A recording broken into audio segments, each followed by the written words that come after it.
بسم اللہ. ایسے thank you sir. اجازت ہے میں آپ کو کھلا دوں ذرا کیک؟ یہ پکڑنا بیٹا ذرا یہ چمچ. السلام علیکم دوستو، محمد عارف اکرام قاضی آپ کی خدمت میں حاضر ہے. ملک بھر کی طرح پشاور میں بھی جشن آزادی بڑے ہی جوش و جذبے کے ساتھ منائی جا رہی ہے. اس حوالے سے پشاور پریس کلب میں بھی کیک کاٹا گیا، مسیح برادری کی جانب سے، اور جوش و جذبے کا اظہار کیا گیا. یہاں پر ہر طرف خوشی ہے. نوجوان اور بزرگ افراد نے بڑی تعداد میں اس میں شرکت کی. میرے ساتھ اس وقت بشپ سرفراز صاحب موجود ہیں، ان سے بات کرتے ہیں.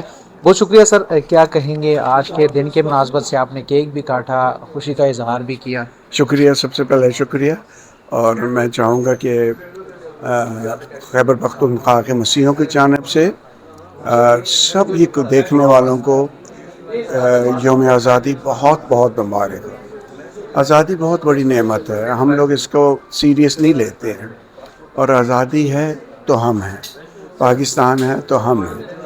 اگر آزادی نہیں ہوگی، پاکستان نہیں ہوگا، تو ہماری کوئی حیثیت نہیں ہے. ہم نے اس کو قائم و دائم رکھنا ہے اور اس کو آگے لے کے جانا ہے.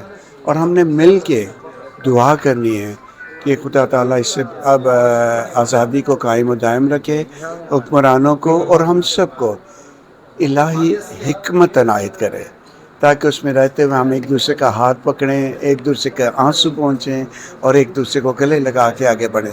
بہت خوبصورت ملک ہے. تھوڑا سا دنیا ہم بھی دیکھتے رہتے ہیں، کمپیئر کر لیں. بہت خوبصورت دنیا کی ہر ایک نعمت ہمارے پاس ہے، تو اس نعمت کو انجوائے کریں.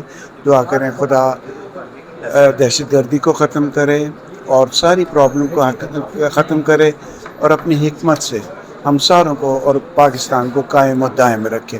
بشپ صاحب کیا کہیں گے جشن آزادی کے حوالے سے؟ سیکورٹی فورسز بڑی قربانیاں دے رہی ہے آج کے دن کے مناسبت سے، ان کے لیے کیا کہیں گے؟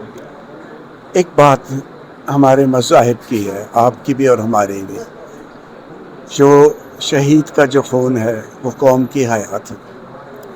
شہیدوں کی بہت بڑی قربانیاں ہیں ان کو.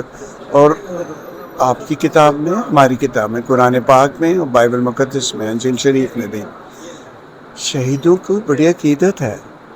ہمارے حساب سے جو ہماری کتاب کہتی ہے، جب شہید ہوتا ہے وہ سیدھا بارگاہ الہی میں پہنچایا جاتا ہے. تو یہ کوئی معمولی بات نہیں ہے. اس لیے ہم ان کی قربانیوں کو نہ صرف خراج عقیدت پیش کرتے ہیں، بلکہ ان کے لیے بڑی دعا کرتے ہیں کہ ان کی قربانی کے وسیلے سے ہم اور ہمارا پاکستان قائم و دائم رہے اور برکتیں پائے. بہت شکریہ. جشن آزادی مبارک ہو آپ کو. ان کی جانب سے یہاں پر کیک بھی کاٹا گیا اور جوش و جذبے کا اظہار کیا گیا، نہ صرف ان کی طرف سے بلکہ دیگر جو اقلیتی برادری ہیں ان کی جانب سے بھی خوشی کا اظہار کیا جا رہا ہے. اور جیسے کہ بشپ صاحب نے کہا کہ شہیدوں کا خون بہگا نہیں جاتا، بڑی قربانیاں ہیں. عقید و احترام کے ساتھ ان کو یاد کرتے ہیں، دعا گو ہیں، اور ان کا بڑا ہی کردار ہے. تو یہی جوش و جذبہ ان کے ساتھ ہے، اور دیگر شہری بھی بڑی ہی جوش و جذبے کا اظہار کر رہے ہیں.